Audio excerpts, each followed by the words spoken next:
Decking, railing, lighting, furniture, fencing, framing. At Trex, we make the most in outdoor living because you deserve to get more from your life outdoors. So why not start bringing your ideas to life now with the brand that's engineering what's next? To learn more about all of the outdoor solutions Trex has to offer, or to find a local retailer or a certified Trex Pro deck builder near you, visit Trex.com. That's Trex.com. This is the best of Golic and Wingo podcast. I tell you, it's always a great day here on Golic and Wingo, but if you're just tuning in and you don't really know the show that well, I'm telling you, this is going to be an epic day today because we have plenty of just bizarre, ludicrous stories that I cannot wait to dive my teeth into. I'm Adnan Verk, the captain, in for Trey today. We're Golic and Wingo on ESPN Radio and ESPN News alongside Mike Golic and Mike Golic Jr. As always, we are presented by Progressive Insurance. Honestly, guys, this day is bizarre. Yeah. Can I start it really quickly in a way that my son Mike is now Herm Edwards? Why would you want to start it there? We've got, we've got Twitter burner accounts in play. We've got an NBA Finals that's set. So in case anybody doesn't remember, Herm Edwards was on one morning with me and my son, and we were talking about I don't know what we were talking about, but we brought up Game of Thrones, quite honestly, because that was the most important thing about it. We were talking about Game of Thrones, and Mike had not seen the last episode and had it, taped and wasn't going to watch it and told everybody, I don't want to hear anything about it. And right as we're going to break, Herm Edwards said, I'm just going to give you a little taste. Yeah. And we're like, okay, a little taste. He said, bad guy's got a dragon, which is like one of the biggest storylines ever. Mike loses his mind. So we're all about Herm and giving something away. Yeah. 2 minutes before the show, you've seen Deadpool 2.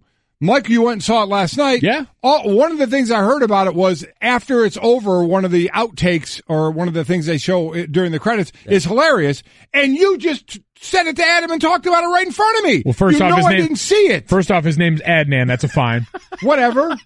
I'm so Mike's caught so up in upset this right now. Yeah, the exact words Mike Jr. said was, I saw Deadpool 2 last night. I'm like, oh yeah. And you go, how about that great, speaking of Canada, great outtake, and then you went ahead and spoiled it. You could have just stopped at great outtake. You said what it was right in front of me. I knew what you were talking about. All right, listen. First things first here. One, get Adnan's name right. He's a guest on our show this morning. Adnan knows I know his name. Show him a little more respect than that. You know what? Don't deflect. You're deflecting. You're deflecting. Second off, don't compare what I did and what Herm did. Herm gave away a crucial plot element that had been years in the making that I had spent a large portion of my life on. I gave you a spoiler that is inconsequential to the plot and one that, quite frankly, you're not going to remember by the time you go and see this movie. You're not going to remember. You're deflecting. All I want you to do, just man up and admit you shouldn't have done it in front of me.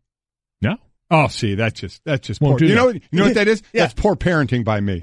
See, I'm just poor parenting by me. I'm glad you recognize who's at fault here. That's poor parenting. I apologize to myself. I want to go back to how Herm actually spoiled it. Because Herm gets so theatrical. Yeah, hey. And the way he did it, he paused right before. Just give me a little bit. Give you a little bit. And he paused, and I mean, they were literally, Adnan, counting down in our ear to the end of the show. He just went, bad guy got a dragon. And we're like, no, you didn't do that. He said to me once, he goes, I know you love the movies. He goes, I don't know a lot about it. He goes, but I love that dragon. Anytime that dragon comes, I'm like, man, we got a dragon. I'm like, he's a piece of work. Man, so. I would love to love anything as much as Herm loved that dragon. I love telling everyone about that dragon.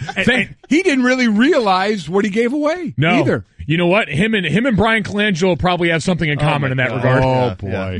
All right. Way to bring us back to reality. I got you guys. Yeah. Golic and Wingo, presented by Progressive Insurance. Here's our guest list for today. Buster Olney at 7:10. Laurent Duvernay-Tardif at 8:05. Tony Rizzo at 8:30. Stephen A. Smith at 9 o'clock. All phone guests join us in the Shell Pennzoil Performance Line. If you miss any of those guests, you can listen to all 4 hours on demand in the ESPN app. So we got plenty to get to. Let's really quickly, for those that you said the name Laurent Duvernay-Tardif, those you may not know when you say that name who that is. He is the starting right guard for the Kansas City Chiefs who got his medical degree. He is a doctor. I mean, it is one of the great stories going on. So that's the name. That's why we're going to bring him on. He is now a doctor who wants to get MD put after his name on his jersey, which I think is the coolest thing around. So we look forward to talking to him. Just say, you put in the work, you deserve whatever props you want to get. All right, so here is what's trending, and trust me, we're going to get that Bryan Colangelo story in just a second, which Mike Jr. teased. But first off, Serena Williams wearing an all-black bodysuit with a red waistband won her first Grand Slam match as a mother. First match at a major in 16 months, 7-6, 6-4 over Kristina Pliskova at the French Open. She fell behind 3-0 in the first set tiebreaker, then won 6 points in a row. But obviously the greatest female tennis player of all time, Mike. Awesome to see her back. And as a mom, triumphant. Well, a couple of things. First, you get, the rust there, falling behind, as you mentioned, 3-11 the first set, and then down 2-0 in the second set before she came back and won each set. Have we ever gone to a guys match and said, oh, there's Rafael Nadal in a all-white, what is this? Well, it's the first line back wearing an all-black bodysuit with a red waistband. What are we, at the Oscars? Are we on the red carpet here? I had the same question. I can explain why. She actually tweeted out a picture of this and said, catsuit anyone. For all the moms out there who had a tough recovery from pregnancy, here you go. If I can do it, so can you. Love you all. So Serena, who is very fashion conscious, who wants to pay homage to the other mothers out there, went out, balled out yesterday, got her win at the French Open, and wanted to do it in style. Okay, all right. It just seemed very odd to me when I first read. Oh, of course, Brett has more. It's been not even 6 minutes, and he's already on the show. Yeah, Brett. Apparently, the bodysuit helps with her circulation. She had blood clot issues after she gave birth. She's been struggling with that. It helps her. Okay. Well, I mean, that would have been, I would have rather have read that wearing an all black bodysuit because it helps with circulations for the blood clot issues that she had. I swear, I thought we were at the you were at the Oscars. Right. Hey, what are you wearing? Well, I'm wearing an all black, an all black bodysuit with a red waistband. I agree. It was very out of place in this. It required a little more information, but I figure with it up top there, and so it's interesting on the motherhood note because I was doing Snapchat Sports Center yesterday, and we had this note handed that she's one major title away from tying Margaret Court for the all-time nod atop the women's singles list. Mm-hmm. Margaret Court, who won her final 3 major titles after giving birth to her first child. So it is not necessarily uncharted territory, but high, lofty area for Serena and company. We'll add to that as well, and what we talked about yesterday, the last person to win a major being ranked outside the top 100, which Serena is, was Kim Clijsters in 2009, I believe, after the birth of her first child as well. Right. Yeah. Well, that brings it home. That's pretty good. That? Full circle right there. And onward we go. All right. Trailing 5-3 entering the 9th inning. How about what happened in the Yankees game? 2-2. Line to right field. It is a base hit. Here comes Andujar. Here's the throw. Andujar's in there. And the Yankees win 6-5. A walk-off single for Gleyber Torres. All right, Michael K. there with the call as the Yankees rally to beat the Astros 6-5 in extras. Yankees' 5th win this season when trailing entering the 9th inning, 2 more than any other team in baseball. The Brewers, the other team, as Torres, the game-winning RBI, the youngest player in Yankees history, a walk-off RBI, multiple games of a season. It's amazing, guys. With all the talk about Stanton and Judge and Sanchez, then you got a guy like Gleyber Torres, just bring him up, and the kid already is ready to go. A star is born in the Bronx. And then the talk about the pitching that I think has been left behind a little bit because of the great hitting, and we didn't even mention the guy who had the big day yesterday, and Brett Gardner. Yep. He was 4 for 5 with 2 home runs. I mean, they have sticks everywhere on this team, so pretty impressive. And on the other side, we talked about the great pitching by Houston, and Charlie Morton was up yesterday, 7-0, was like 3rd in the league in ERA. He did have 10 strikeouts. It was recorded his 4th 10 strikeout game this season. But he did give up 3 runs and 2 home runs and 8 hits along the way. So a little bit of both on good and bad. Strength on strength in a game that went to extras and ended in this fashion. But it's a reminder of the Warriors-like capability of this New York Yankees roster because all those comeback victories indicate they can turn it on. And when they do, there's a top level there that really exists for very few other teams that have this kind of power. To your point, it's not even the name that you would expect out of this bunch. It's far down the list. So another impressive outing for this Yankees batting order. Yeah, Red Sox beat the Jays as well. So Red Sox and Yankees keep going toe-to-toe. Yankees showed some late-game confidence once again. Conference theme brought to you by National Mortgage Lender Quicken Loans. Apply simply, understand fully, mortgage confidently. Oh, playing for second behind my tribe. That's all. All I got to say. Yeah, by the way, I just called the Indians game Memorial Day. I'll tell you a little stories about Cleveland in just a second. Also, Shohei Ohtani making his 8th start on the mound this season. The LA Angels at the Tigers. Two-way rookie from Japan has not pitched since May 20th. If you recall, Sunday it should have been Tanaka versus Ohtani, which would have been amazing. Instead, Mike Scioscia ended up moving Ohtani, although he did DH in that game. Got a walk, struck out twice against Tanaka. But overall, In case you're wondering, the Ohtani update, he's 4-1, 3.35 ERA, so he's pitched well and he's hit well. 291, 6 home runs and 20 RBI. Many were skeptical if someone could do this all season long. So far, so good for Ohtani. We were talking about would he hit more home runs or give up more home runs. I think he's given up 5. Correct me if I'm wrong. He's given up 5 and hit 6, so we're right there right now. The only little glitch he's had, the little ankle issue that went on early on, and we have these second spectrum stats that work. Well, in baseball, we have the fan graphics pitch values. How about this? And I'm not so have fun with the numbers. Yeah. Ohtani has thrown 157 splitters this season and allowed 1 hit. Batters are 1 for 44 in at bats ending on the pitch against Ohtani. There you go. There's your fan graphic pitch value. Just fan graph. That's a fine too. Oh, it is fan graph. We have 2 shows how much I care about the names. Yeah, you're not big on. I was gonna say not a big sabermetrics guy, Dad. Not really. No, not really. But that's pretty impressive. That is pretty. The singular power of one pitch for this impressive guy, who's been impressive in a number of regards, is definitely worth mentioning. I wouldn't have read it if it wasn't important. I just didn't get the name right. Reading. Oh, jeez. I want you to show the way. And graph pitch value. Tough crowd. It's made into a graphic. Fan graph. I love how you're trying to save this. The Stanley Cup Final continues tonight. Vegas Golden Knights looking to get a 2-0 series lead. Only 2 active franchises took a 2-0 lead in their first Stanley Cup Final appearance, and both went on to sweep the series. That'd be the Devils in 95 and the Avalanche, formerly the Nordique, in 1996. Capitals, meanwhile, looking for their first ever Stanley Cup Final win. They're 0-12.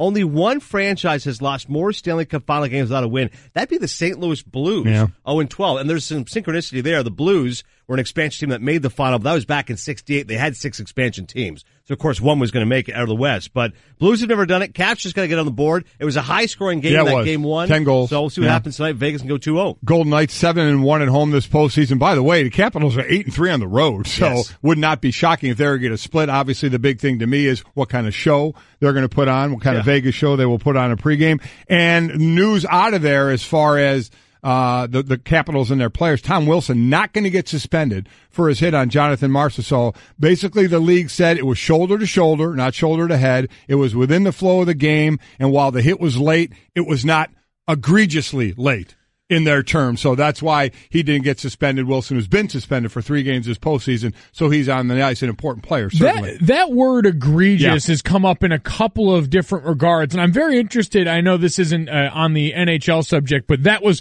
a big hit and a big point of contention. And in Major League Baseball, I know we've got Buster Olney coming up too, but the slide with Anthony Rizzo over the weekend at home plate that Joe Torre in Major League Baseball came out and said was out of line. Because the ump said it wasn't. Yeah, right? The umps ruled at the time that there would be no penalty, that nothing wrong happened. Major League Baseball came out and disagreed, but said it wasn't egregious, it wasn't a dirty play. I'm wondering what it takes to be egregious at that point, and I'm very interested, Adnan, to hear from you, to hear from Buster, because to me that looked egregious. Both instances appeared to match that description. 100%. I love Rizzo. He's a great player. I know he's hard-nosed, but yeah, you watch the replay of that, I'm like, are you kidding? When you see it frame by frame, he's clearly going out of his way to take out the catcher. This is the whole point of this Buster Posey rule, is to protect the catchers. I think the toughest part for players who are caught in the transition. In the NFL, you're caught in the transition of how to hit a wide receiver and how the hits are on the field of what you were doing and now what you're told to do. What you were taught in baseball about how to break up a double play. Not going to lie, I'm really getting tired of the clock.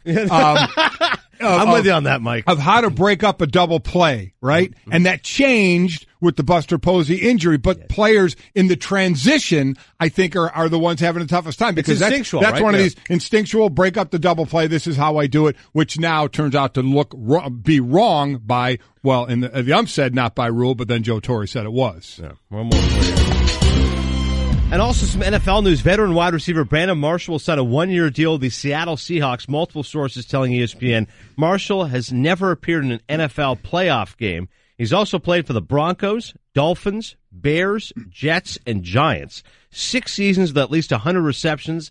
The most by any player in NFL history. Wow, that's shocking to know. But the problem is, how much more does he have left in the tank? Well, that is true. We'll see. The failed experiment with the Giants. They lost Paul Richardson, their fourth leading receiver, second in yards, I believe. He went to the Washington Redskins. So they bring in Brandon Marshall, instantly up their height level.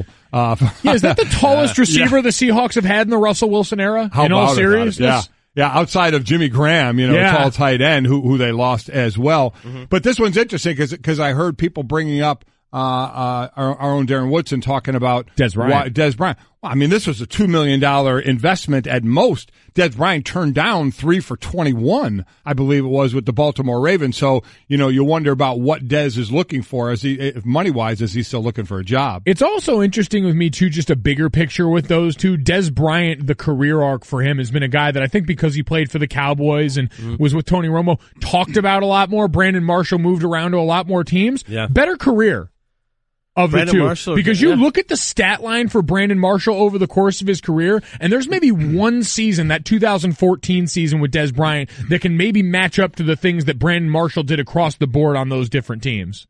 It's true. Didn't get the notoriety maybe because, like I said, not winning franchises, poorer teams. Never played in a playoff game. Right. But he's definitely put up big numbers. There's no doubt about that. All right. Adnan Vurik in for Trey today. We are Golic and Wingo, presented by Progressive Insurance. Small business protection just got easier with more than 30 coverage options available. Progressive has you covered. More at progressivecommercial.com. Appreciate you listening on ESPN Radio and ESPN News. Mike Jr. along for the ride as well right now. And honestly, NBA Finals is coming shortly. Stanley Cup Final Game 2 tonight, but nothing's going to top this story in terms of entertainment value. Bryan Colangelo, the Philadelphia 76ers president of basketball operations, coming under scrutiny in a report by The Ringer. Bryan Colangelo is a two-time Executive of the Year, son of Jerry Colangelo, the Hall of Famer. He obviously did a great job resurrecting the Suns. I know him well from his time with the Raptors, when Executive of the Year there. Now in Philadelphia, trying to get it done again. And this story is honestly, and this is a word that's overused, but it is truly unbelievable. Yes. Circumstantial evidence that painting a picture of the NBA front office veteran using multiple anonymous Twitter accounts to support his work in Philadelphia while also taking shots at some of his team's players, including Joel Embiid, Markelle Fultz, as well as former Sixers Jahlil Okafor and Nerlens Noel. Embiid told ESPN's Adrian Wojnarowski that Colangelo called him last night to deny the tweets were from him. And Embiid said, I talked to him. He said they didn't say that. He called me just to deny the story. Gotta believe him until proven otherwise. If true, though, that would be really bad. Embiid's pretty funny. He can be snarky on Twitter. He tweeted, Joel told me that @Sam Hinkie is better and smarter than you, and then put one of the burner accounts of Colangelo. Now, of the 5 alleged burner accounts, Colangelo did say one of them is his. Yes. All right, and he explained it thusly. Like many of my colleagues in sports, I have used social media as a means to keep up with the news. While I have never posted anything whatsoever on social media, I have used this all the numbers Twitter account referenced in the story to monitor our industry and other current events. This storyline is disturbing to me on many levels as I am not familiar with any of the other accounts that have been brought to my attention, nor do I know who is behind them or what their motives may be in using them.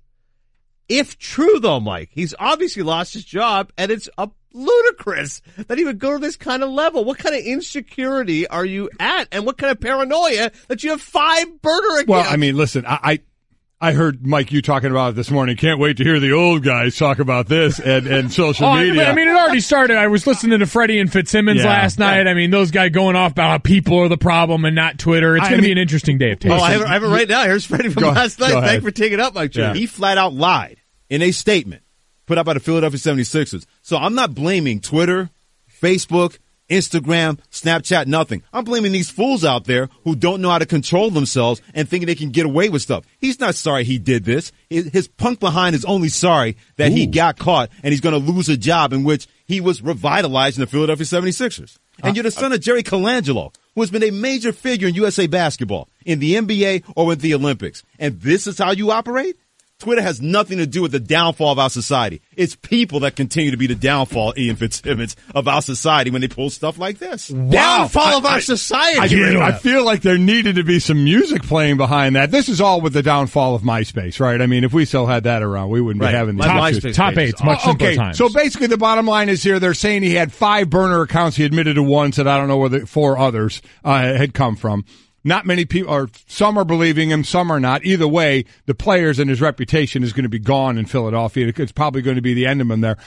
You're right about the older guys in this, but we know about understanding all this and the work involved to have, if you have that. But we know Kevin Durant, admitted to having one of those, and Roger Goodell's wife had one as well, monitoring what media was saying about him and such. So, listen, I'm sure they're not the only two, that others out there have it as well. I guess I would ask you, Mike, I don't know if you know the answer to this, but do we know how relevant this is? Do we know how often this is done? I mean, I have no idea about this kind of thing, about the burner accounts and extra accounts to monitor this, so obviously your identity isn't known. Yeah, we see this all the time with Twitter eggs. I mean, the people that are usually most likely to come and criticize people that are in the public sphere are anonymous accounts, so it's not tied back to someone's identity. That's pretty commonplace in the world of Twitter. What's not common is for it to be done with someone in the position like this, and more importantly, the 5. It seems so egregious. I mean, this was all tracked because artificial intelligence picked up similarities between these 5 accounts, and what's more damning is the information, and to your point about his reputation in Philadelphia, what people inside the building know, because this was the most intriguing thing I saw from Woj, who tweeted about this after that and said, maybe there's an IT person who can prove it wasn't Bryan Colangelo on here. Right. Because when he came out and said that he used one of the accounts, the other accounts went private. There were events that led to all this. But what Woj said is, here's the biggest problem in disputing the Ringer story. Those tweets reflected not only private team business, but launched personal beefs, jealousies, and frustrations that he's shared inside and outside the 76ers. It's what do the Sixers know is information that only Bryan Colangelo would know. Right. We're going to get more into this, but just to emphasize what you said, the Ringer explained it monitored 5 different accounts, and on May 22nd reached out to the 76ers to verify if 2 of the accounts were in fact Colangelo's. On that same afternoon, the 3 accounts that were not mentioned were switched from public to private. The Ringer said it reached back out to the organization asking about all 5 accounts. Yeah. Colangelo confirmed Tuesday that only 1 was belonged to him. So that's a damning indictment if I've ever heard of one. This is going a bad way for him. Public to private like that, come on.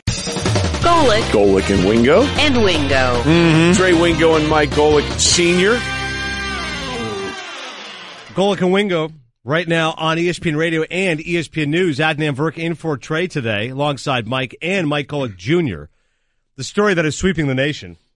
Bryan Colangelo has burner accounts. Can you think of a good reason to have a burner account? This is now we have to go to the next level here. Let us know at Golic and Wingo or leave us a voicemail, 860-506-5505. Once again, the number is 860-506-5505 at Golic and Wingo. In case you're just joining us, allegedly Bryan Colangelo has 5 burner accounts on Twitter in which, at various times, he questioned Joel Embiid's ego, blamed Markelle Fultz's shooting woes and a former mentor of the number 1 overall draft pick, pushed a theory that a possible Jahlil Okafor trade fell apart because the big man failed the physical. He called Nerlens Noel a selfish punk. He also took shots at current Raptors president Masai Ujiri as well as previous Sixers GM Sam Hinkie. This is the perfect question to ask, because now that we can get past the headline, to try and go inside the mind of someone here who I'm sure it started with 1. It was 1 burner account to go out here. And he said it's only 1. Now he is saying the other 4 are not his. Of course, this is all us deciphering in the weeds. Right. But if it started with the 1 he admits, at what point did he go, you know what? I got too many takes. I got too many things I need to get off my chest. I think I need a second. And then somewhere along the line he said, you know what? These takes, they're getting real spicy. I need a 3rd. And he worked himself up to 5 burner Twitter accounts potentially that were under his watch. That's too much work. That's like guys that have multiple girlfriends. I can bear. That's multiple fantasy teams, but okay, you went different directions there. Same directions. It's the idea of the Bachelor or the Bachelorette, which is back. People always say, Mike, you should go on there. I say, I can barely deal with 1 woman at a time. I don't know how you would deal with multiple. Dealing with 5 Twitter accounts on here, there's no wonder you got caught up eventually. And we're sitting here talking about the players and former people he has worked with, but according to the report, the array of accounts that may belong to a Colangelo followed various people within his personal life, including his son and his son's college basketball teammates. So again, that's why we're asking the question now. It's out there. We know people have burner accounts. Can you think of a good reason to have a burner account? And I'm with you. The work involved in something like that, especially if you have multiple, first and foremost, if any of this is true, he's going to be done, right? 100%. You have lost complete trust of anybody. Let's just talk about the job situation. You've lost complete trust within that organization that you're supposed to be the president of, right? It's supposed to be, it trickles down from you, and now everybody's looking up at you and saying, wait, what? Wait, okay, you're saying one, you're denying the other four, and as Joel Embiid said, I have to take him at his word right now, but if it proves otherwise, and I'm sure in today's world you can figure this out. I don't know that for a fact. I'm not, technology advanced enough. Well, we'll get fan graphs on it. Yeah, or fan graphs. Not fan graphic or fan graph. I got it wrong. The baseball stat. Fan graphs. Sorry. But, I mean, isn't that first and foremost with him? This is going to be the end of him working in Philadelphia and maybe working in basketball from the trust factor alone? He was 8 years in Toronto, 2006 to 2013, and Bryan Colangelo is a smart guy. Yes. Decent to deal with. The one thing I laughed at, though, one of the tweets was defending his collars, which he was very sensitive to the fact the high collars. Yeah. Like, Toronto, very fashionable city, he'd wear the tight suits. I'm like, all right, that one I could see Bryan throwing out there because people would make fun of the collars. And when Timmy mentioned his son, Mike, I just casually before the interview mentioned his son. He goes, oh, well, we don't talk about him. And I'm like, all right, like I'm not going to mention it on the air. Like, right. I'm going to just actually ask you something private. So it's odd behavior, but I wouldn't be totally shocked. And to Mike Jr.'s point, you can determine this, okay? I mean, they have artificial intelligence linking up different phraseology, syntax. Like, this can be proven in today's world. Well, and I'm sure with IP addresses and everything else, like, there are computer sleuths who, if you're in this organization, you have a very real reason to ask and invest time in to find out because there's potentially sensitive information about a trade that went down with this team that was leaked, information about player medical records that were put out into the universe. So all of these things that could have very real ramifications for a guy that was just out here trying to get these takes off, man. If Stu Gatz isn't already making burner accounts for later in the day, him and the Dan Le Batard show are missing a major opportunity. So our resident Philadelphia fan in Cliff, let's bring him down off the ledge just for a second here and say there is some good news. Brett Brown did get a 3-year extension. So Brett Brown, who was the coach through all the process where this team was getting destroyed, and he was a coach, and the thought was he was going to be Sam Hinkied, and fired, before it all came to fruition. He did get a 3-year extension. Good for him. He's a good guy. That was exactly what Cliff was hoping for. Cliff said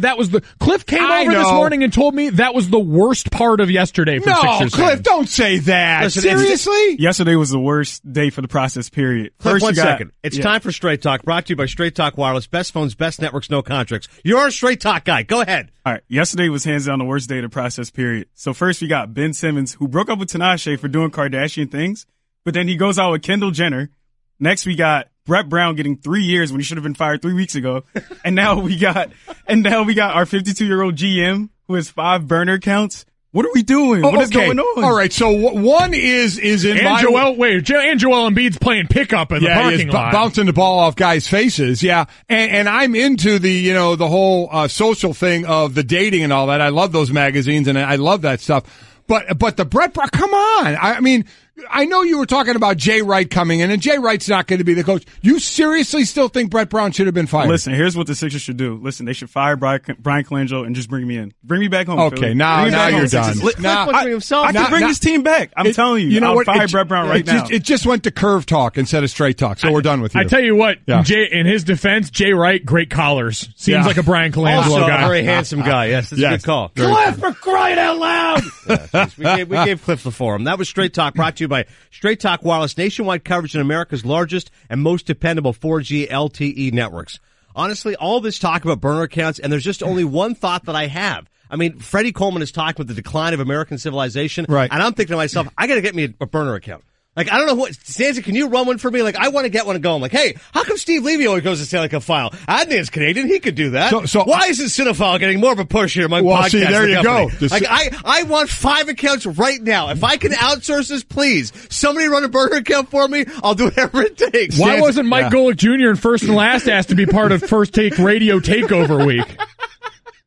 A whole lot of things. Spain and Fitz, really? Look, this is the best way to air grievances. Find a burner account. I'm telling you right now. It's therapeutic. I truly am. Look, and that's why we ask it. Think of a good reason for a burner account. Because the work involved has to be incredible for this. Right. It really does. I have my actual Twitter account. Hang on a second. My burner Twitter account here, just to mock Max Bretos. Like you're not going to confuse him at some point and get yourself into all kinds of trouble. I have a tough enough time with one. But again, I'm not the audience of social media. I'm not very good on it. For those that can do all that. No, I want you to get a burner account. I want to see how long Golic can go with a burner account before he screws it up. That would be horrific. It'd just be him quote tweeting his own Twitter account. Exactly right. I agree. This guy, he sounds smart. Hashtag Fangraph. Look at that. Golic ESPN's getting a lot of likes from this one account. It's ridiculous. Not the first burner account story we've seen in sports. Nope. Kevin Durant had a burner account. As I said, it was Roger Goodell's wife had the burner that was getting on the media and such, yeah. Can't believe Mike Golic Jr. wasn't drafted. What a farce.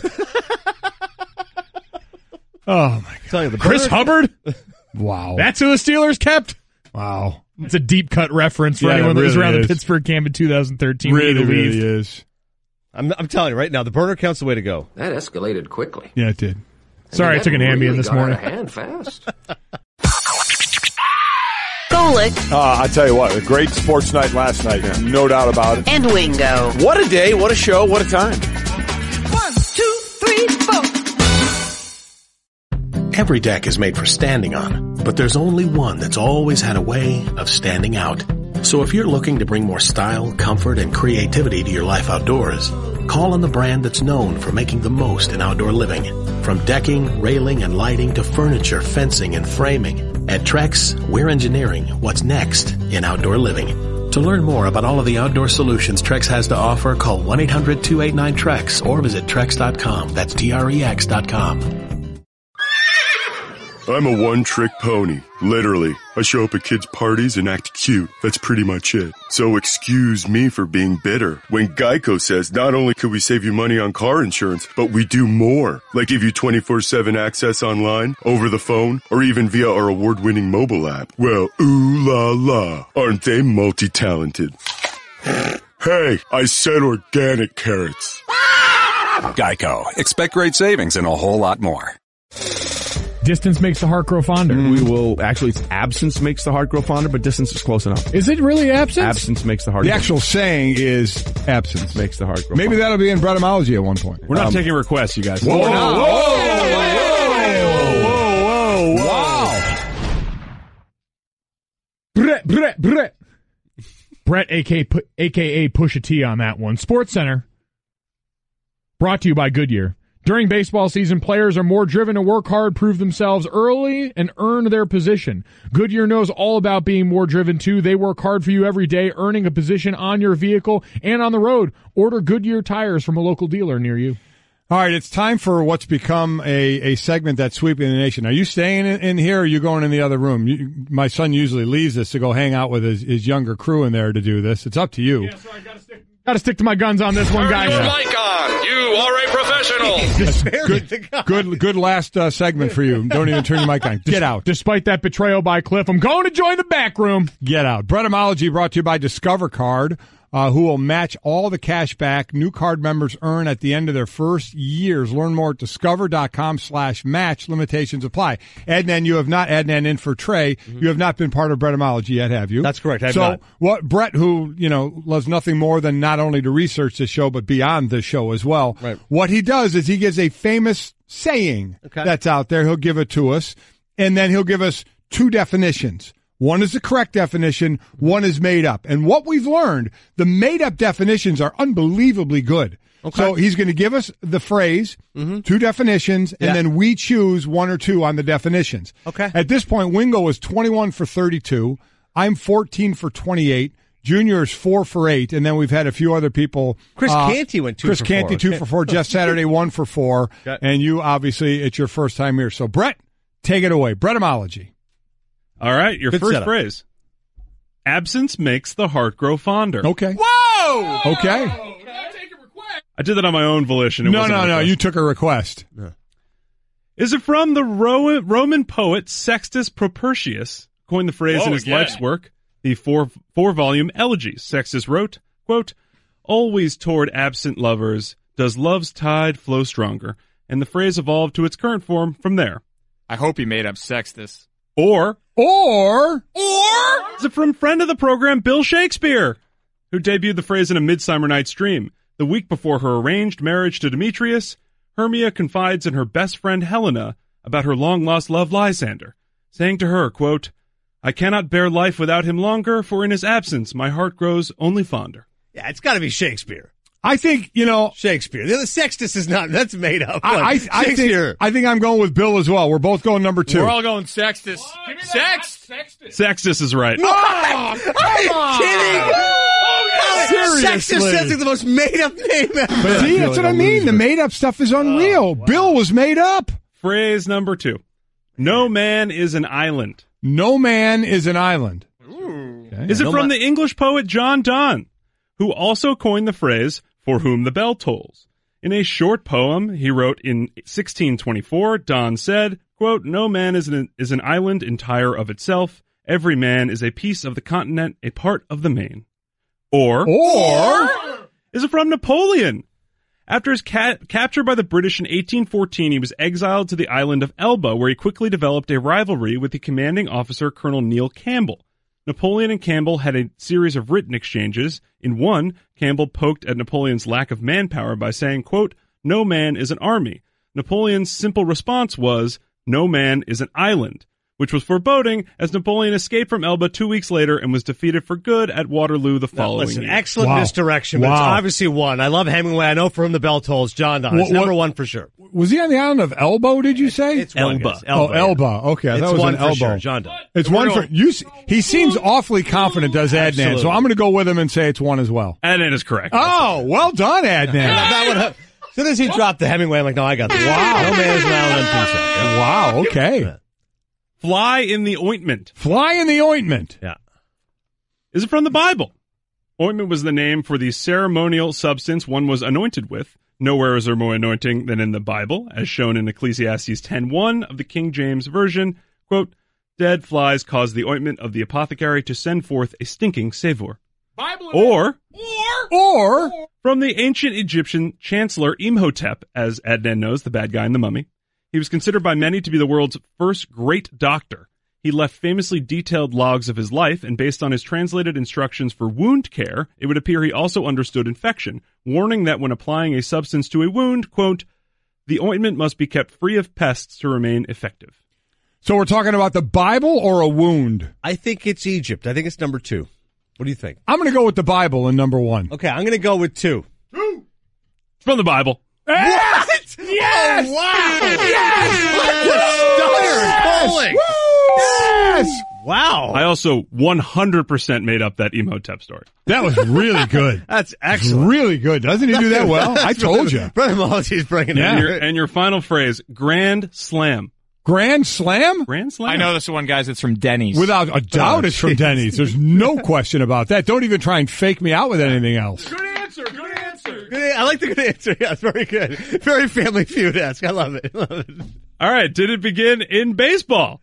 The famed author and sports writer Ring Lardner coined the term while covering the 1917 White Sox for the Chicago Tribune. He used it to describe a long home run hit by Happy Felsch with the bases loaded in Game 2 of the World Series.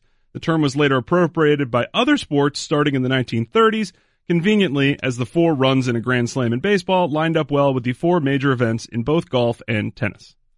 Or is it from the card game Bridge? Much like in the other card game Hearts, when one can shoot the moon by losing every hand, in Bridge, it is called a small slam if you win 12 of the 13 tricks in a round, and a grand slam if you win all 13. Wow. Certainly not my thought when I say shooting the moon, but that's a whole other topic. 31st anniversary. We're talking either baseball or bridge. Correct.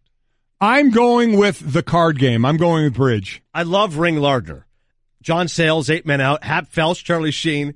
But that feels like a misdirection. I'm going to go also with Bridge. I know nothing about Bridge. Number 2. We're going number 2. Yeah. Well. It's from Bridge. It's a Bridge. Yeah!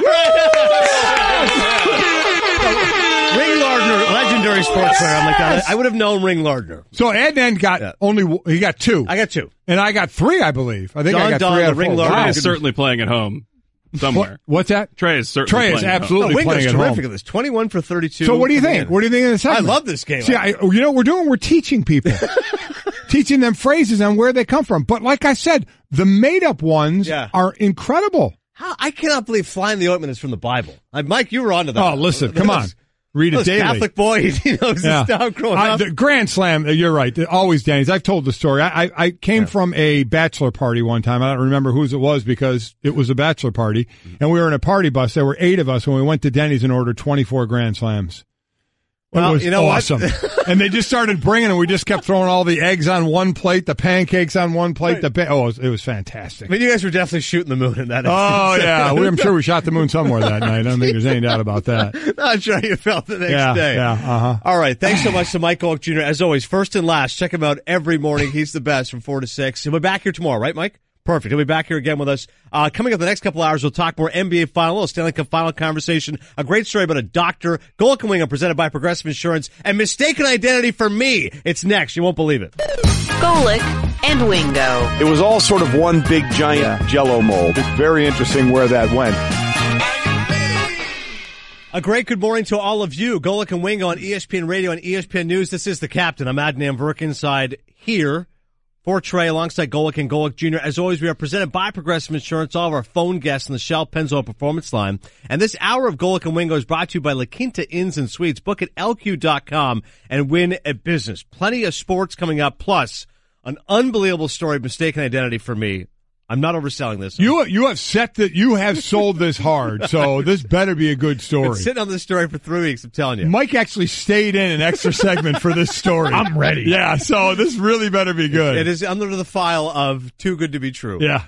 Also, unfortunately, we were hyping up Dr. Laurent Duvernay-Tardif. That's right, he's a doctor now. He is, if you don't know who he is, the right guard for the Kansas City Chiefs who graduated from medical school at McGill University in Montreal. We were supposed to get him around this time, but unfortunately... He had some plane issues, right? And we're going to try and get him to come on and talk to him tomorrow. So we'll get him on at some point, just unfortunately with the flights and stuff today. It's fine. I did 1 semester of postgraduate studies, so we're essentially the same level. Talking to you is like talking to him. More or less. The doctor is in, so we're good on this one. By the way, Adnan, is this story of mistaken identity going to be better than the time you asked Jessica Alba if she thought you looked like Ben Stiller? Kevin Nagandi has always said I look like Ben Stiller. Right. I've gotten it more than, with a tan. I've gotten it more than a few times. Right. Jessica Alba was not favorable in that You regard. Asked her that. You asked Jessica Alba. I said, you worked in Meet the Fockers with right, Ben sure. Stiller? Uh-huh. I go, some people say I look like him. What do you think? She just stared. She goes, no. Don't see it, huh? I go, better looking. No. I'm like, wow. Okay, so how's everything else Felt like going? a lead weight, huh? Nice. Yeah, don't worry. This one's going to be better than that. Okay. What's trending first, though? In the best sentence I'll read all day, Serena Williams wearing an all-black bodysuit with a red waistband won her first Grand Slam match as a mother and first match in a major in 16 months. 7-6, 6-4 triumph over Kristina Pliskova at the French Open. She fell behind 3-0 in the first set tiebreaker. Williams reeled off 6 points in a row after falling behind 2-0 in the second set. Came up with a trio of service breaks. So great tip, Serena, back in the game. And again, ranked 451st in the world because of the, I believe, 496 days off that she took. Started out with a little rusty, as Adnan gave with the scores. I thought, and there's a reason for it, and Mike will read it, but I just thought it was kind of, to me, a little weird. The first line being in an all-black bodysuit with a red waistband. I thought we were on the red carpet here at the Oscars. Like, what are you wearing today? I know there's a reason that people... There is, but still, the phrasing at the front of this, on the sheet that we get every day, it's normally full of stats and relevant information, second spectrum, and in this one, to get the outfit breakdown was strange. But there's a reason. Serena Williams tweeted from her account and said, "Catsuit anyone. For all the moms out there who had a tough recovery from pregnancy, here you go. If I can do it, so can you. Love you all." And apparently the suit helps with circulation. Apparently she had some blood clot issues post-pregnancy, which is something that can happen. So going out there and showing out for all of the mothers, the new mothers, which she is now a part of. As long as that's explained in all the stories out there, because when you read it and said this is what you came out with, you're like, wait, what are we doing? Are we doing a fashion statement here? But, given the reasons in her tweet and the circulation reasons, I get it. Right. It just seemed odd, like the first sentence of the paragraph. I mean, I would write Roger Federer looking resplendent as always in his all whites at Wimbledon, but that is hashtag Team Fed. There you go.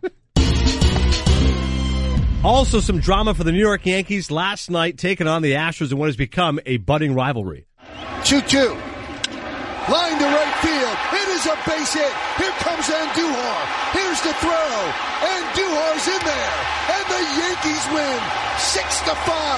A walk-off single for Gleyber Torres.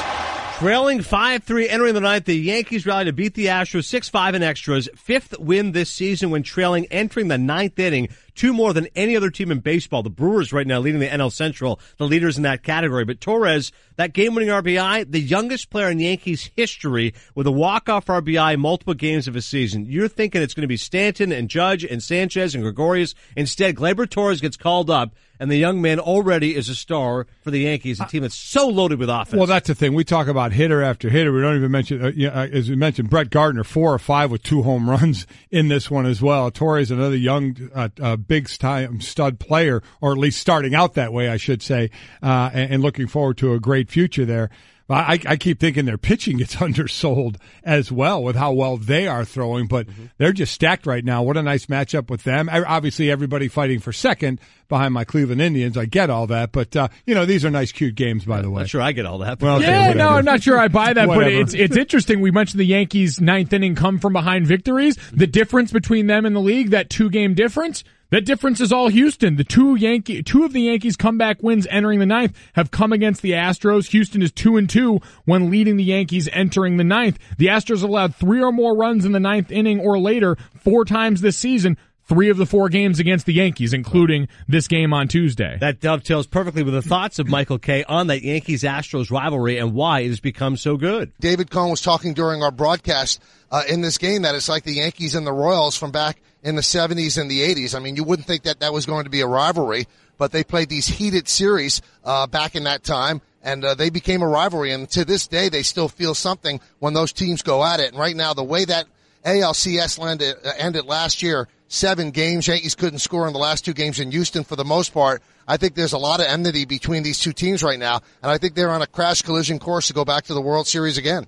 All right, certainly the Yankees and Astros, both teams looking great. And NFL news to pass along. Veteran wide receiver Brandon Marshall will sign a 1-year deal with the Seattle Seahawks, multiple sources telling ESPN. Marshall has never appeared in an NFL playoff game. He's also played for the Broncos, the Dolphins, the Bears, the Jets, and the Giants. 6 seasons with at least 100 catches. Amazingly, that's the most by any player in NFL history. Seattle has been known for fantastic receivers, and those receivers certainly carry it like a chip on their shoulder, the Doug Baldwins of the world. They lost Paul Richardson to the Washington Redskins. I think he was second in receiving yards, over 700 yards. They certainly got height in Brandon Marshall, no doubt about that. They also lost Jimmy Graham, so we'll see what he could do. It was a failed experiment with the Giants on how he would be on the other side of Odell Beckham, who obviously got hurt. And I know a lot of people are bringing up, well, why are you passing up a Dez Bryant, over Brandon Marshall? Brandon Marshall signed for $2 million. Dez Bryant turned down 3 for $21. I believe was the numbers for the Baltimore Ravens. So it could be a money issue there, but we'll see what Brandon Marshall has left at 34 years old to help Seattle. Going to be interesting. Seattle in a major period of transition right now, and I heard Darren Woodson on with Will Cain the other day talking about the fact that Dez Bryant, personality-wise, is also an interesting fit for a Seattle team that's kind of turning the page on an old era full of strong personalities in that building. You wonder how worried about that people still are with Dez Bryant, even though for him, the last couple of years have been quiet compared to what we had been used to, and this was certainly something that was part of Brandon Marshall's past as well. I think it's more money as far as Dez, don't you? Well, I mean, yeah. I guess I'm saying all of these things can be a factor. We know money drives the majority of these decisions, but when push comes to shove, and you're looking at all the ancillary parts of this, Seattle's made a very concerted effort to sort of purge that locker room of the strong personalities that have dominated there in the past. That much seems hard to argue against. Yeah, honestly, who knows how much he has left in the tank. But the fact he's never played in the playoffs, it's a shame because the fact he's been so productive and maybe for that reason underrated in many ways.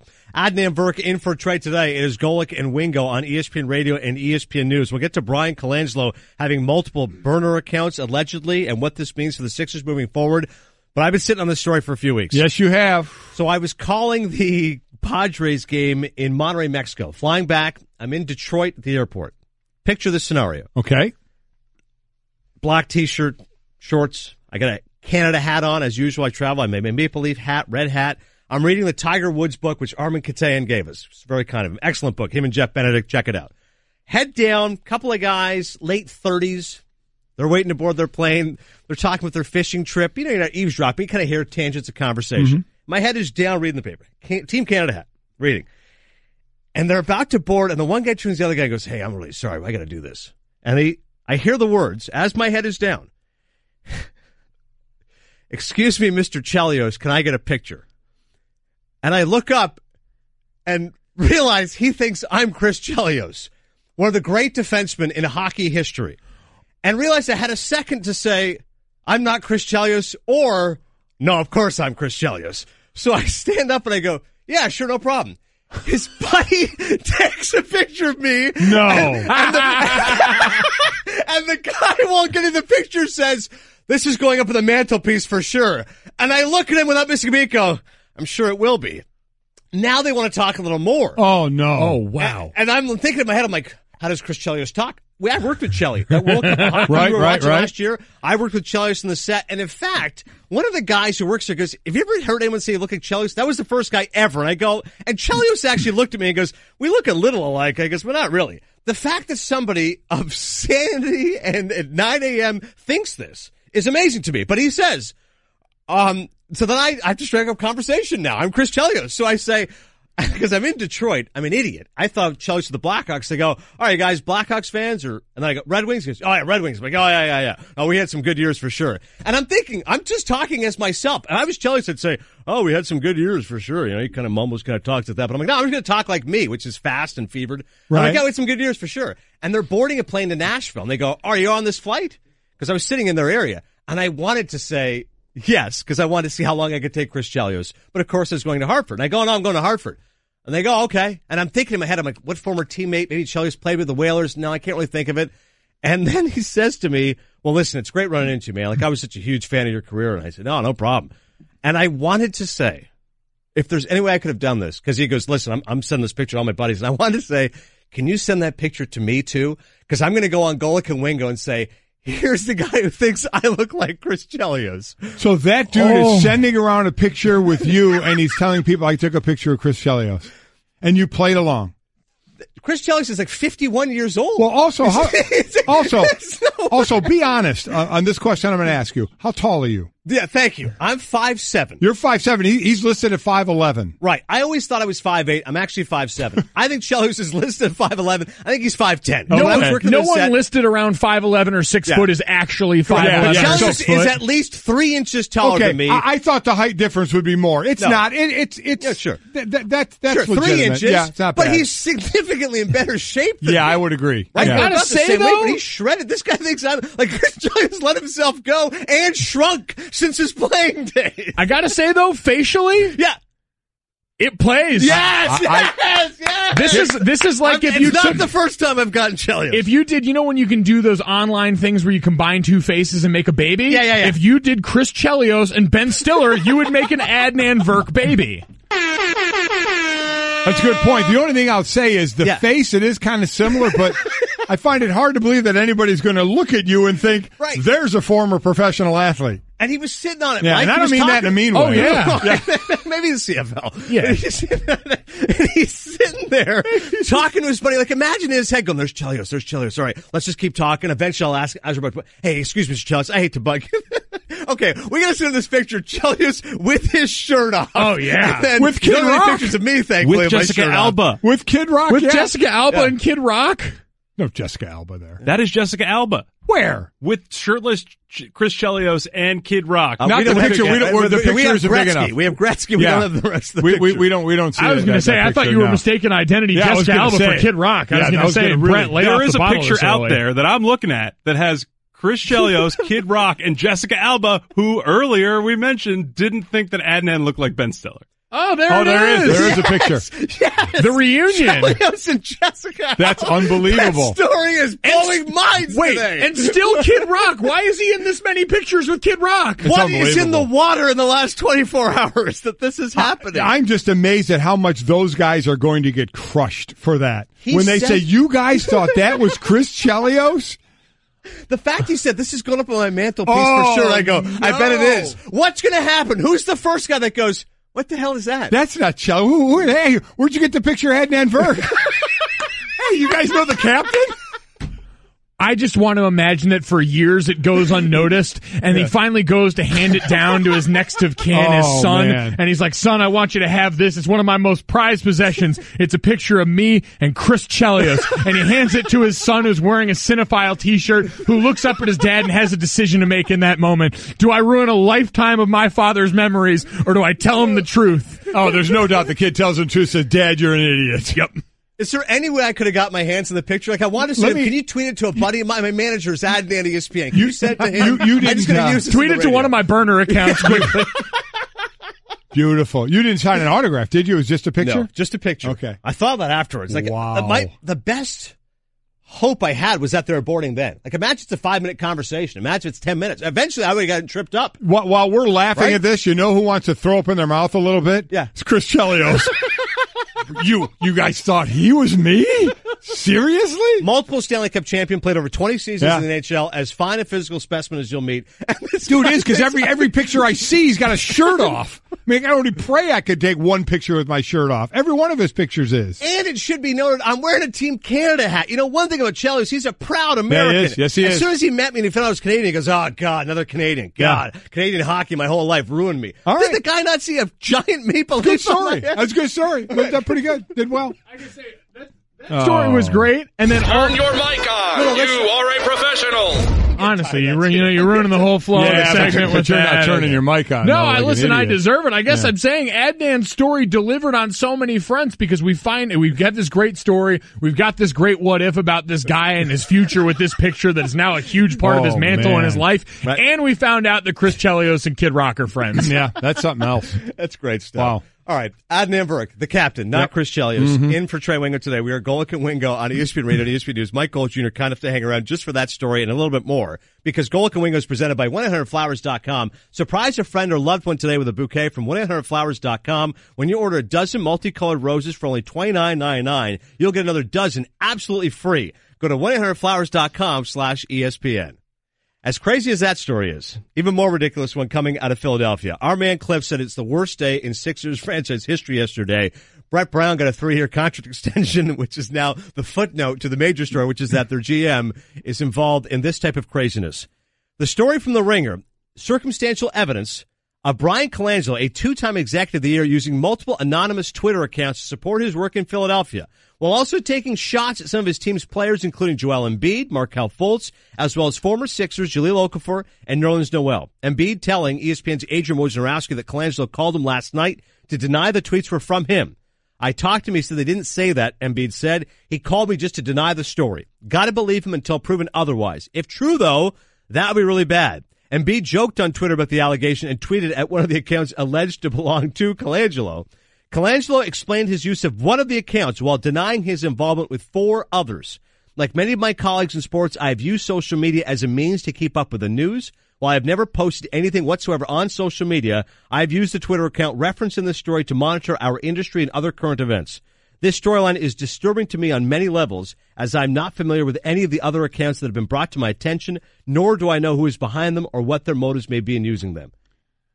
First off, why does he need a different account just to monitor industry news? I mean, I guess why can't he just be Bryan Colangelo? He's explaining the one burner account, and, it says it's not 5, but the one, I don't even get that one. Maybe, that's over my head. I don't know. I understand some people that just want to go on there and be observers. They don't want to contribute at all. But this account, one of them clearly, contributing, clearly a part of the conversation. But there are some people that would rather sit back in the weeds and kind of watch things play out, aren't as concerned about being involved in the conversation. All right. So, I mean, as far as his job, I mean, we have to wait and see if they can figure out if the other ones were from him, right? But once the Ringer was calling the 76ers to try and find more information out, 3 of those accounts went public to private, correct? Yeah, 2 of the accounts that the Ringer discussed with the 76ers were talked about. They talked to and contacted them. 3 accounts that were not mentioned to the 76ers were the ones that responded. So seemingly unprompted, responded in kind. Coincidence? I think a lot of people think not, as far as that's concerned, which is going to now lead to,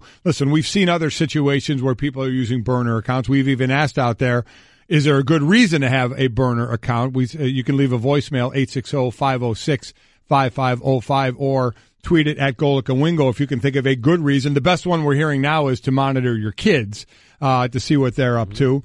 But is Colangelo, I mean, he's going to lose his job, right? I mean, if we find out more about this, because basically he's supposed to run the whole operation and he's lost the trust. He's going to lose the trust of everybody, correct? Well, and I was going to say, because part of this is there were supposedly details about a trade that leaked before, that were talked about from one of these accounts before, details about medical records for a guy like Jahlil Okafor. Yeah, like it's not just, hey, what a great job Bryan Colangelo's doing, or man, glad they got rid of Hinkie, or man, Messiah Ujiri in Toronto was terrible. Like, that's one thing. It's obviously name-calling, derogatory, and ridiculous. But if you're actually giving away confidential information, and Mike Jr., in today's world, IP addresses, like, these people are going to sniff out who these accounts belong to. And this is the interesting part to me, is it even going to take that?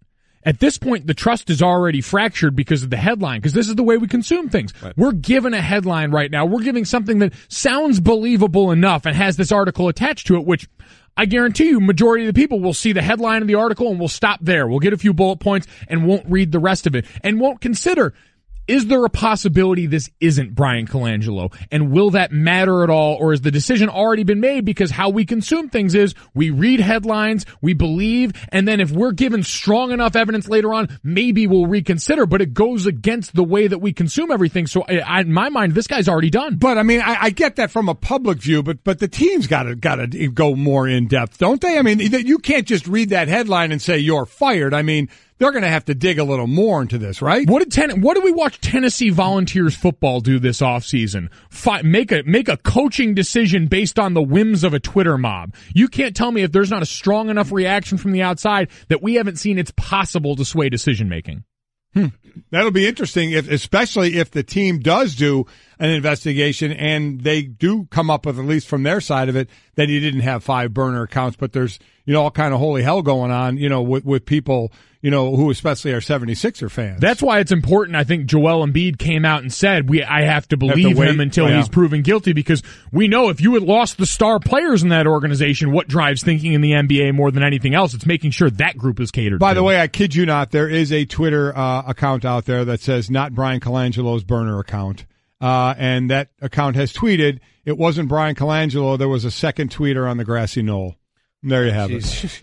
Yeah. This is well done. I want a burner account as well. I want to say that I look exactly like Chris Chelios. By the way, to bring that all full circle, I get a text from one Stu Gotts that says, Team Chelios, and I'm so proud of Adnan. There's a little bit of Stu Gotts in everyone. Golic and Wingo. Let's not expect too much. There's only one person out there that's expecting way too much out of this guy too early. We know who that is. It's his father.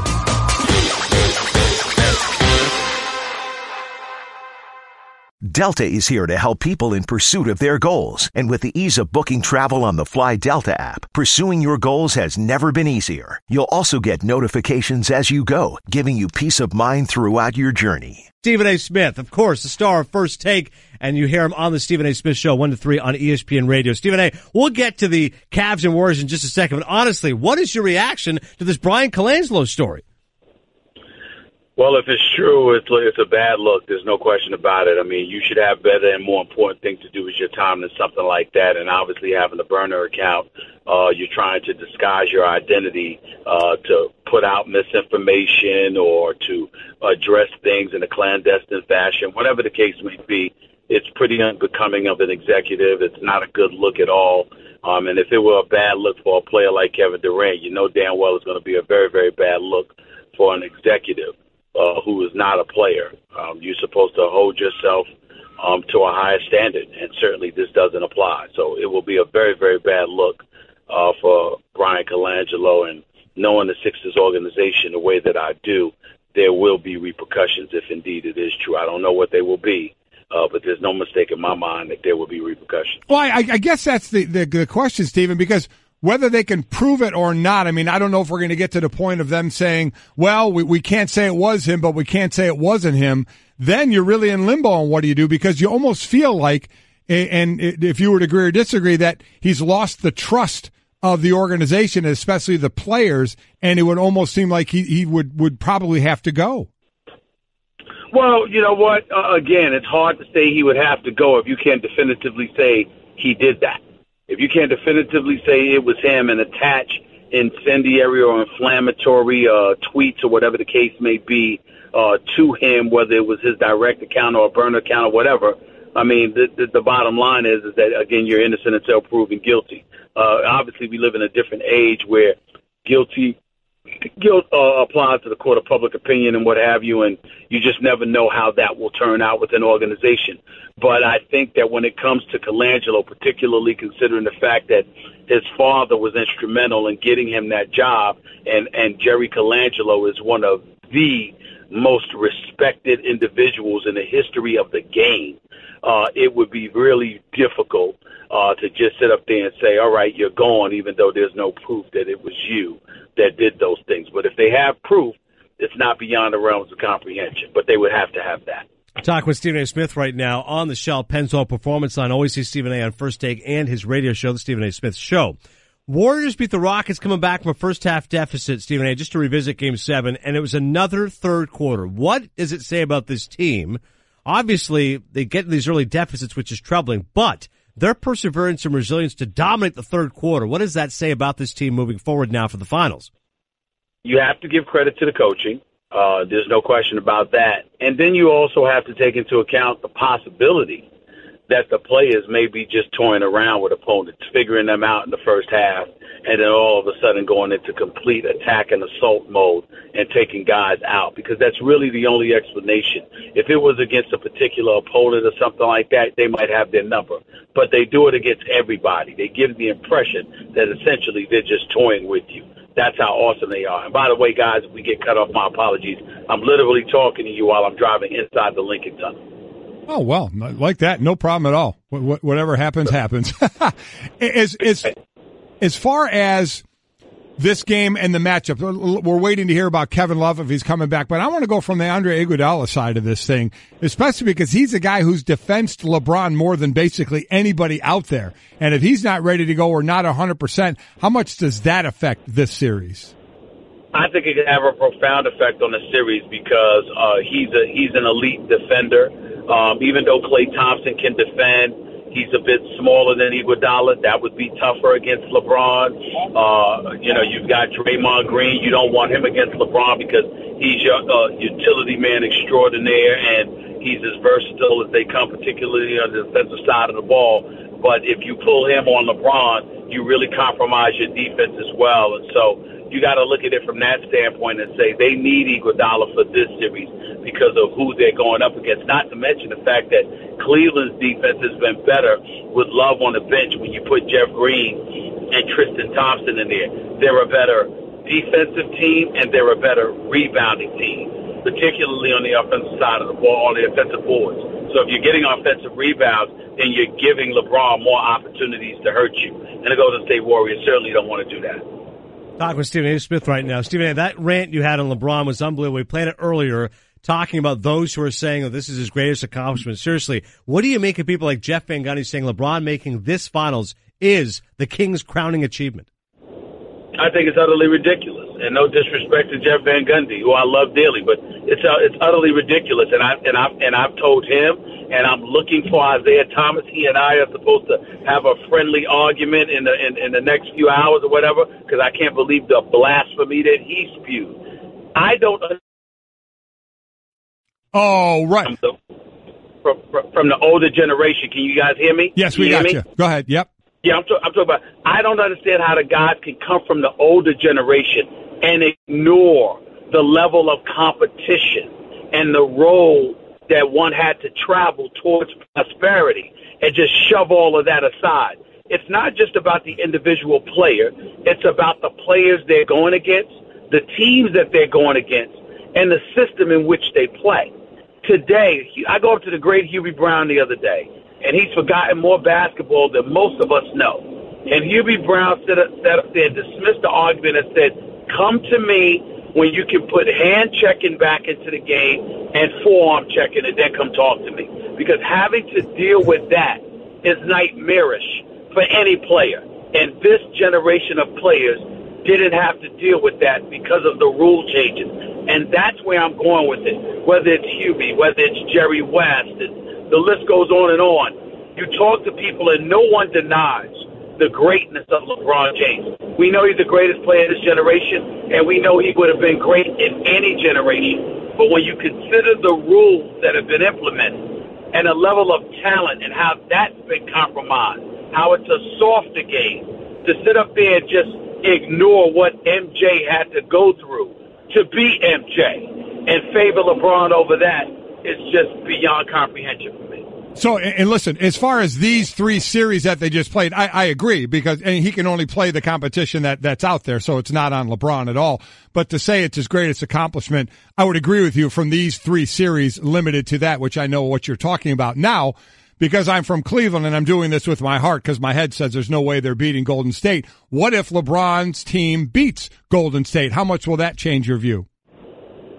Well, it doesn't change my view because of what I said about the system that we're playing in. I mean, I think that Golden State is an all-time great team because of their marksmanship, the aerial assault.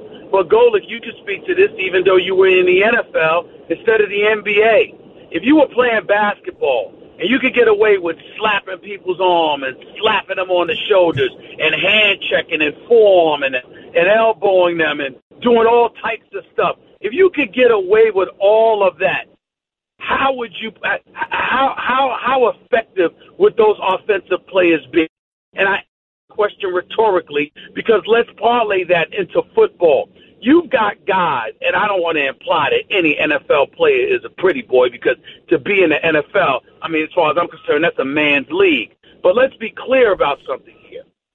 If there's an elevated level of physicality that you could get away with, have you not seen stars, Golic and Adnan, where you're talking about guys that they're great when you can't touch them, but the minute you can get physical with them, they're compromised. That's what I'm looking at. When I think about it, wasn't just when you from the Jordans and the Kobes, the Iversons and others, it wasn't just their greatness as athletes and as talent. It was their toughness. You could come at them with Rough Rider tactics, and they still kept coming. It's who they are. Those are the kind of things that I'm talking about. And when you don't have to go up against that night in and night out, because the rules have been massaged to such a degree that it's almost damn near like having a massage. Well, then guess what? It's a different ball game. And that's what I pay attention to. It's not a knock against LeBron in terms of his individual talent. It's a knock against errors. And this is my last point on it that I really want to make. I've said this before. If y'all recall, once upon a time, LeBron's heart was questioned. Once upon a time, his mental toughness was questioned. That is absolutely not the case anymore. Where he is right now is all-time greatness, top 2, top 3, all time. But let's be clear. If you had a questionable level of mental toughness and heart in the early stages back in the day, you would not have made it to this point. You would have been stifled. You would have never matured to that level. That's the point that I'm trying to make. What it took him years to get to, other greats came into the league with that level of mental toughness that was ultimately able to propel them. And that is why he could never be MJ to me. Because what he developed, MJ had walking in. All right, so I want to ask a question on that. We're talking to Stephen A. Smith from First Take and also the Stephen A. Smith Show. The one thing that irks me, Stephen, is the comparison. Would the 96 Bulls beat the Golden State Warriors of today? And, what rules are we playing? Those rules, today's rules, right. I get it. Here's my point. And I get you about the era because this is the era these players play in, so these are the rules, so this is how they play. But one thing that you can't tell me is if LeBron James was born in 1962 like Michael Jordan was and came into the league then and was brought up on that type of basketball, that he wouldn't have played that type of basketball. That's what it makes people say, oh, you can't put those guys into that 80s era. Well, if that's the era they were brought up in and played in, then you probably would get a LeBron with that kind of 80s mentality if he played in that time period. Would you agree with that? Yeah, I couldn't argue with that, but you also have to remember, we talk about errors and how the games evolved, but we have to take into account there were flagrant rules changes that the NBA made to soften the game to some degree and make it more appealing to the human eye. They didn't want the bad boy Pistons. They didn't want the New York Knicks. They thought that it compromised the ratings amongst other maladies.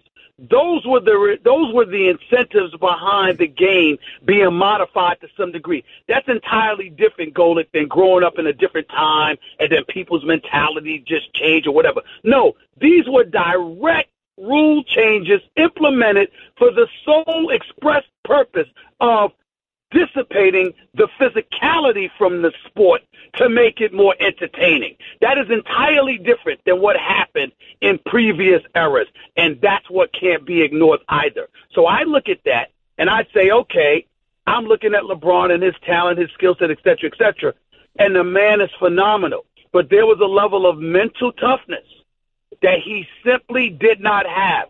Ample evidence abound. The NBA Finals series against Dallas, certain playoff series. This man once passed up taking a winning shot in an exhibition all-star game. You remember when he tried to pass it in the corner to Melo and D. Wade, even Kobe, who was guarding him, and everybody else like, what are you doing? You can't even attempt to make a game-winning shot in a meaningless exhibition game? What's wrong with you? That's how compromised he was before he ended up going to Miami. So those are the kind of things we have to remember. It wasn't something that was a secret to anybody. The players, his contemporaries, coaches, all of us knew his talent was surreal. It was off the chart. But there was something missing in his mental makeup that Dwayne Wade helped him capture, which is why they're like brothers to this day, because he knows how much he owes Dwayne Wade for helping him mature to that point. Yeah, like I said, I agree with that. I still go back and say if he was born in the 60s that he would have grown up with that mental toughness, possibly. Again, these are things that we can never know, just like we can never pit the 96 Bulls against the 2017 Golden State Warriors. I would say to you, the way I disagree with you, Golic, is that you can't say we would never know in this respect. Golic, there were guys that grew up in your era. You played with guys that were softer than you, did you not? Yes. I mean, didn't you play with guys that weren't as tough as you, yes, that were a bit softer than you, that didn't have the mental makeup that you and others had? We see that from every generation. There are some guys that just have it. There are some guys that it takes a while to develop it. And there are some guys that just will never, ever get it. LeBron was one of those guys. It took him a while to get to that point. That's all I'm saying. And that is the reason he will never get the edge over MJ for me, because of what MJ had to go through, what he had to endure, and how he was still tough. You got to remember, if MJ hadn't retired, hadn't stepped away, he might have won 8 straight. That's number one. And prior to that, if Scottie Pippen hadn't had the migraine, he might have won the title earlier. So we got to take into account the fact that there were things that got in his way where we looked at the Chicago Bulls and we said, oh, hell no, this ain't him. There were times in the past we looked at LeBron James and said, oh, that's you. That's you right there. You the one that didn't do this. We didn't do that with MJ. We never did. Well, that's a great point. Stephen A. will leave you with this. We got the result we all expected a year ago. Ultimately, is a 4th straight finals matchup, Warriors-Cavs, a good or bad thing for basketball? Me personally, I'm not going to say it's a bad thing because it's LeBron against the best team in the world. We get that. I would have liked to have seen Boston, but with Kyrie, not without him. I just think the plethora of injuries that took place that got in the way sort of compromised it to some degree. This is the best possible result considering the circumstances, but you can't help the feeling that, things got interrupted. LeBron goes against Boston, no Kyrie. Golden State goes against Houston. CP3 can't play in games 6 and 7 after Houston beat them in game 4 and 5 and went up 3-2 in the series.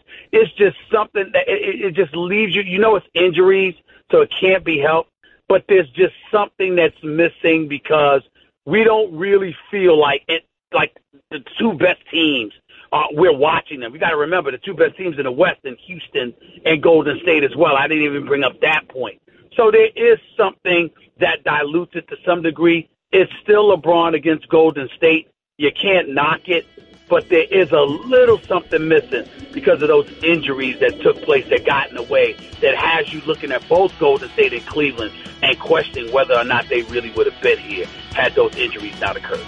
First Take, 10 a.m. to noon on ESPN. Stephen A. Smith Show, 1 to 3 p.m. Eastern on ESPN Radio, whether he's going into the Lincoln Tunnel or doing it from Bristol. Always appreciate the time, Stephen A. Thanks, Stephen. Thank you, guys.